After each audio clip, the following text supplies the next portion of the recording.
Okay, welcome back everybody to this Let's Play brought to you by Podcast 17 and Planet Phillips summer event. I hope you're enjoying it so far, and in this episode and in a couple episodes following, we're going to be talking about We've Got Hostiles. This is a very dense chapter of, I know this elevator's boring, sorry guys, but I don't want to start it yet. This is a very dense chapter of Half-Life. It's full of new stuff. You're going to see a crazy amount of new stuff, so I'm going to try to go, semi-quickly, but I'm not gonna skimp out on the trivia or anything like that. So this episode might be a little bit short in terms of how far we go, but it'll be full of new information because you're going to be seeing a whole bunch of new content. If you've never played Half-Life 1 before, you're going to be learning a lot. So I'm not gonna skip. So first, a little bit about the chapter. Let's talk about what Gordon Freeman knows at this point in time. We got the resonance cascade has happened, and there's news now from the other scientists. They're hearing it down the grapevine or whatever that the military has been sent in to help out, right? To help the situation, to kill off the aliens, and maybe help some of the scientists. We'll see, and help them evac and get out and all safe and stuff, all peachy keen. But we, of course, and anybody who's played the game know that's not true. The military, the grunts, as the fans call them, are here for a full-on cleanup. They don't care who they kill. They have to kill everybody. No witnesses, basically. So that's basically where we're going to find ourselves now. Gordon Freeman is still trying to make his way to the surface, so you're still going to be sort of climbing in some way or another. The original name of this chapter was actually called Security Complex. I like that they changed it to We've Got Hostiles. A lot better name. And I'm going to show you a quick trick at the beginning. I've never been able to pull it off. Actually, I'm not going to try it. I'll explain it at the very beginning about how you can actually skip most of this chapter. But I guess that's it for now. Yeah, so let's hit it. For God's sake, open the silo door! They're coming for us! It's our only way out! Oh my God, we're doomed! No! Alright, so I tried to show as much as I could because there's actually two separate things going on at one time, right? You got this scientist running for whatever reason, we don't know why, and he's saying they're coming for us. We assume maybe the aliens are coming after him. There's a Barney sort of standing here, sort of, oh, okay, whatever, I'm just going to stay in my little safe house. And then the scientist sort of gives up because he sees the Barney with the zombie coming out of the vent. So the scientist runs down here, and we see him run into this mysterious blue light. We don't know what that is yet, because we haven't really been introduced to it. We're just getting, semi-introduced to it right now at the beginning of this chapter, and I'll explain why that's important in a second. And then, of course, the Barney tries punching the zombie in the head. It's hilarious. And then eventually gets dragged in, and there's an awesome sequence here, because you have to sort of admire the way that Valve sort of produced it. And that's like, they got the light flashes happening, the Barney's not actually shooting or anything. It's just all scripted. So there's a light going off in cue with the audio, so it's like perfectly synced so that you think he's shooting a gun. And then of course the zombie takes over the Barney and gibs him, and then all the gibs come shooting out of the vent. It's a fantastic sequence, and it sets you up for like a really high action chapter, which is what We've Got Hostiles really is. Super high action. So as a player, what are you thinking now? You thinking that there's a lot going wrong? We got these mysterious explodey thingies going on, and the zombies are still here, and that scientist is freaked out from something. And the reason why this area is so important right now is because it introduces a new enemy. Technically, the trip mine is an enemy to the player without having the player, by accident stumble over a trip mine. So teaching them a deadly enemy, or a deadly feature in the game without having to kill the player first. And this is something that game companies are terrible at nowadays. Because you'll see something that maybe like an explosion or something, or maybe a pit, and they try their best to show off that this pit is very deadly, but most of the time the player learns by doing, right? You learn by falling into that pit, or you learn by exploding, and then, you load your save. The next time you do it, you don't do it again. But in Half-Life, all these things are presented to you right away, without you having to sacrifice yourself. As a new player, you can play through Half-Life and not die. I mean, that's a fantastic feature that you can't say with most games nowadays. Half-Life is still hard. You might die from the difficulty, but you won't die from discovery. And that's really important in the Half-Life series. I mean, that's really important in video gaming in general.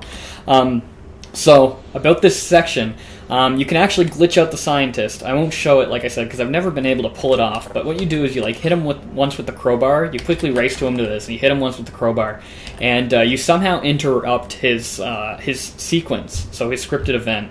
And you can push him inside this door, sort of like what I showed you in the previous chapters, and the door will open. Right now it's closed. And then you can hit that button and escape, which you'll see eventually when we get to that point. Alright, so there's some HEV here. I'm just going to load up. Alright, and I'm not going to talk about trip mines yet, but this next area is really interesting because, as Half-Life fans know, or players of Half-Life, and those who don't, and I'll explain it, these red lines, these red lasers, will activate. You can't really see it there because of the fence, but there's a sentry gun there, a floor sentry gun, an HECU sentry gun. What it'll do is when we cross these lines, the sentry gun will activate. And you're sort of in a pickle because there's no way for you to really get around this. Later on you'll see that there is a way, but you're just sort of forced to discover it on your own. The sentry gun won't kill you, but you have to immediately take action, shoot it, do whatever you can, get it down, and I'll show you that in a second, and then the whole sequence will play out. So let's do this. So I got that, and then we got this head crab that spawns over here on the side.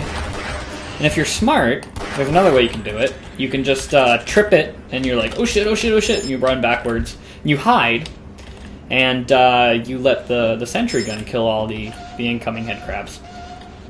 Now, this is our first introduction. Actually, let's talk a little bit about the sentry gun again. The way it works is you either trip it by touching it, or activating it through the lasers, or sometimes later on in the game you'll see that they're automatically activated. They're already activated when we start. The best way for me to kill them usually is the pistol. Again, the pistol's the best gun in this game. You shoot it about 3 or 4 times on easy. It'll start smoking, and then it just sort of topples over because there's no physics in Half-Life. Another great thing to do is hide. Wait for it to cool down, because it will eventually cool down just like the ceiling turrets. And then when you're ready, you can poke out quickly, 4 shots before it even primes itself. So that's another great tactic. Now let's talk about this. This is our first introduction to the HECU. It stands for the Hazardous Environment Combat Unit, or as most of us call them, the Grunts. Like I said, their purpose in Black Mesa was just really to clean up the area. But you'll find out later on that they get overwhelmed by the Zen creatures and eventually have to artillery or bomb the area, which forces Gordon to go back into Black Mesa. But as you can tell right now already, they already got a pretty good foothold in the complex. I mean, they got sentry turrets set up, like these laser mines, everything. So they got a quick foothold. That much is clear, and you'll see that a lot more in We've Got Hostiles. And yeah, of course, they're killing the scientists. That scientist blew up. We're going to see more dead scientists in a bit. Of course, Gordon Freeman is part of that. Later on, when we get to On a Rail, we'll see that the Grunts really have it out for Gordon Freeman. Not just because he's a scientist, because they find out that he's been killing all of their buddies, as they say in game. So the Grunts can be fitted with an assortment of different weapons. We're going to see lots of varieties, lots of different skins of Grunts. There's not just one skin. So they can be fitted with the MP5, the shotgun, the MP5 with grenade launcher, the grenades. There's even a sniper rifle later on. And these units are considered smart AI. Now, the easiest way to delineate between smart and dumb AI is smart AI will run away from grenades, and dumb AI will just stand there and let you blow them up. So, for example, if I threw a grenade at a Grunt, he'd run away, just like I think the alien slaves do it too. Oh man, I don't know why I can't remember that. Anyway, there's smart AI and dumb AI. These are smart AI, which make them a lot harder to kill. So the other thing is, the HECU, I'm going to call them Grunts from now on. The Grunts were actually supposed to have a cigar in their mouth. Most of them were supposed to have a cigar in their mouth and smoking, like really classic late 90s cliches. But they actually removed that. But the cigar is still in the skin file. If you know anything about editing, you'll know what I mean. Some of them were supposed to have like full-on gas masks, but like these ones, this guy right here kind of has a gas mask. It's more like a combat mask. Anyway, there were also supposed to be robo grunts. They're in the SDK and utilized a lot in Half-Life 1 mods, like Sven Co-op. You can see the robo grunt, but they were never used in Half-Life 1. There was also supposed to be a heavy weapons grunt, a grunt with a giant minigun, also in Sven Co-op, but never actually utilized in Half-Life 1. And then finally, and this is a cool piece of information that I never knew, the grunts were actually supposed to speak gibberish, and you can see it in like all the early demos of Half-Life 1. The grunts never talked full on; they just sort of spoke random gibberish. But they changed that, I guess. Now you can hear them sort of communicating with each other. You'll see that in a sec. Now, this gun is an introduction as well. This is what we call the MP5. It's so funny. I immediately reloaded it. And that was just really force of habit. I wanted to say something about that. But you'll notice when you pick it up, you start with just 25 bullets in the chamber. So whenever you pick up an MP5, you always have to reload it to get the full 50. It's just something that I do. I don't know why they did that. It's weird. It shares ammo with the Glock. So you can see, as I switch between them, my Glock has 17 rounds in its magazine, and the MP5 have 50 rounds in its magazine. And then 117 in reserve for both. That's why the Glock is such a... I'm talking about the pistol. That's why the pistol is such an awesome weapon in this game, because it shares ammo with the MP5, and there's so much MP5 ammo. You'll see it in this. We'll just max it out. We'll never use all of it. And the pistol is way better than the MP5. It shoots like bursts, but you can see that like the spread is crazy. Even at medium distance, the spread is really crazy. The MP5 was supposed to be an M4 carbine, but they decided to change that early on in development, and you'll notice if you have ever played with the High Definition pack, the Half-Life High Definition pack, it's actually been replaced with the M4 carbine.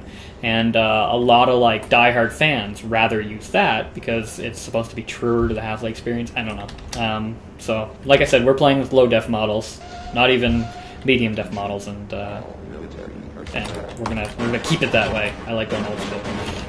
So that's way more than enough talking. So I'm just gonna keep playing.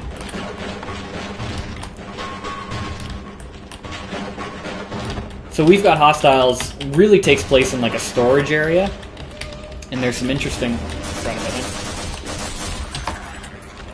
There's some interesting developments here, and these are these fire doors. This is really cool. You can actually close them from the other side. So if I didn't want to shoot that head crab, you can just break this glass, and you'll see the door slowly come down. I mean, it's not really effective, but it's a good way of trapping enemies on the other side.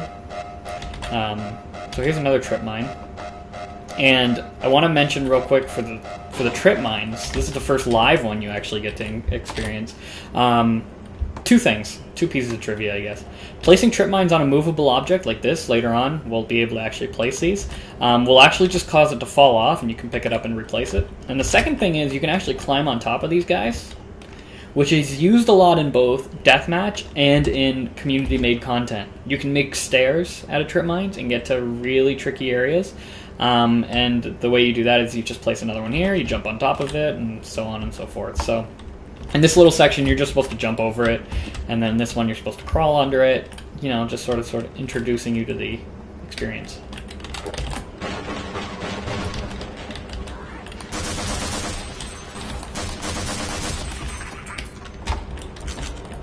This is an area that we'll see later on through here, and up there. We'll see that later on. We can't get to it now because it's locked. And there's a vending machine here for all your pop needs, or soda. All right. So here's a situation where we're able to avoid the turrets, right? But then that happens, and you have to quickly kill the alien slave, because sometimes the alien slave will trigger it too, and then you're in a world of hurt. So and there's another one. So if you're quick enough, you can do that, or you can just shoot the barrels behind it and give them. So there's two here, and we can just casually avoid it, break these, get some grenades. There's lots of box breaking, and we've got hostiles, because like I said, it's a storage area. you're going to see an area of what I was talking about before with closing this. So these head crabs will constantly spawn. So you quickly close this, sort of trap them behind, and if you're lucky, you won't shoot a. We'll just activate one for fun. See, now they're going to shoot all those head crabs. Here's another laser puzzle, I guess. You can do it this way, or you can just do it, I guess, the easier way. Oh, no, just kidding. I tripped it. But you can do it. Ah, okay. Of course. I'm not going to do it now because everybody's watching. Here's a cool little puzzle with the floor is wet, so it makes it harder. See, I got some sliding momentum here. And then you obviously don't want to fall in there. We got some scientists, so we don't want to get them killed either. Oh, shit. Oh. No, I'm sorry, scientists. Oh, got one survived. That's good, at least. And then there's a G-Man sighting. Which begs the question, I mean, the G-Man is still very mysterious, even if you've played through the entire Half-Life series to date, that the G-Man is working with the Grunts, and that the Grunts see the G-Man as an ally, because they haven't killed him. Or he's invincible, or maybe we only see him. Who knows? But a lot of questions to be answered. Now I can shoot this box, this will blow up, maybe blow up the next one, and then he will blow up. But I want to save his life. So I'm not gonna do that. Just sneak by here. But I want to get the ammo. I'll try to do this. Oh, we can go up here. Oh, sorry, scientist. Wanted to get all this stuff.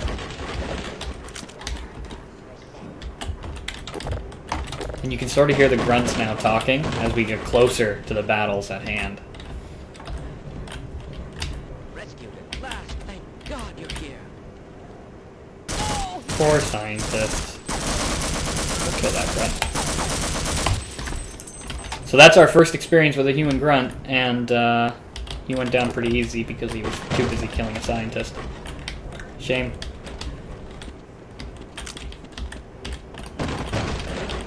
Pick up. This is what I mean about the amount of ammo in this.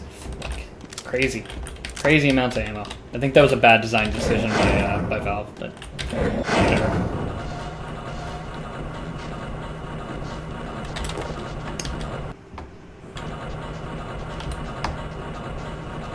And now we're gonna get to the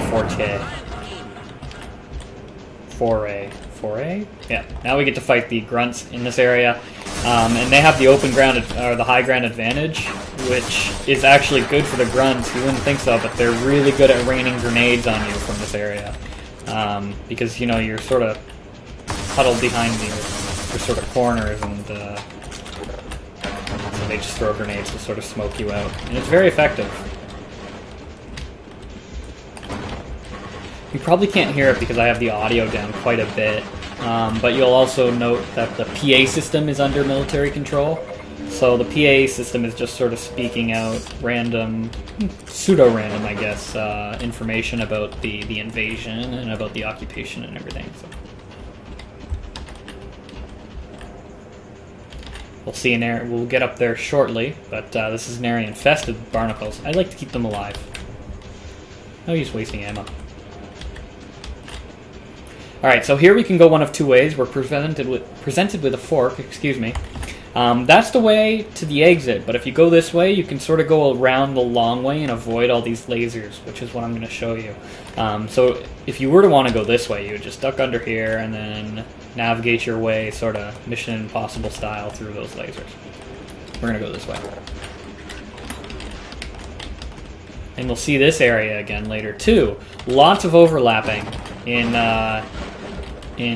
We've Got Hostiles. Lots of overlapping, which makes it fantastic level design. So this will just sort of run on the opposite end of this conveyor belt.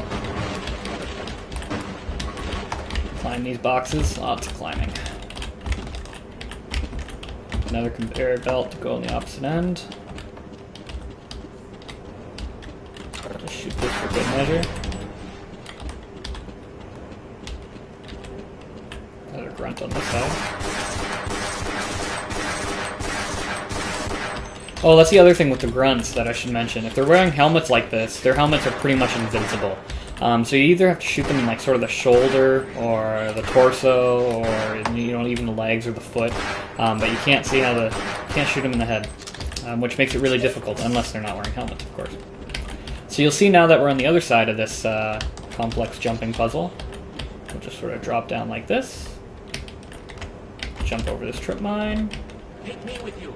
I'm the one man. Then those scientists just run to their death. They still don't know that the grunts are evil, and then they get killed, basically. What that scientist said was, "Take me with you. I'm the one man who knows everything."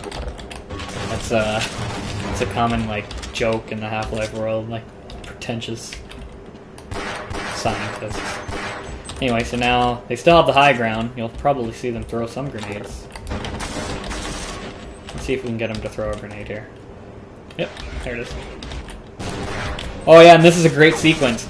If the grunts come after you, they'll actually trip this barnacle.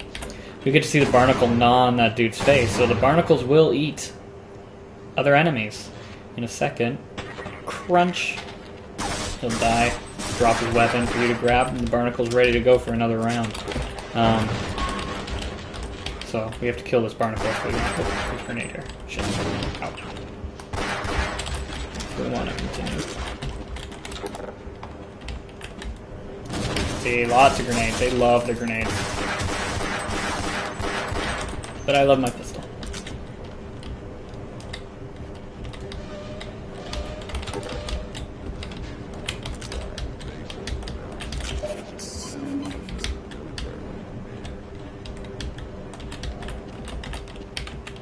And here we are again with the barnacles.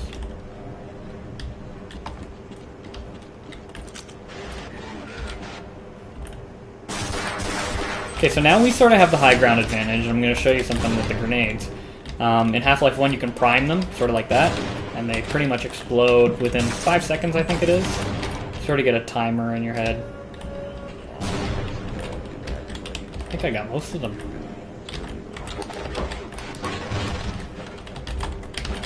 I think they're still throwing grenades, yeah? Or one that went right off beside me.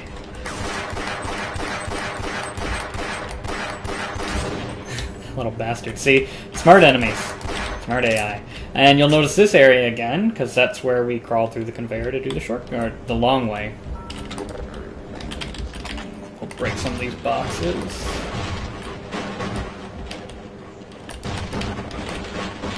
Just getting any spoils. These big boxes take a while to go down. Sometimes there's some good stuff in them. Nope, nothing in these. Waste of time. Okay, so I think I'm going to end this Let's Play here. In the next episode, we'll continue. We've got hostiles, and probably in the next one as well. It's kind of a longer chapter.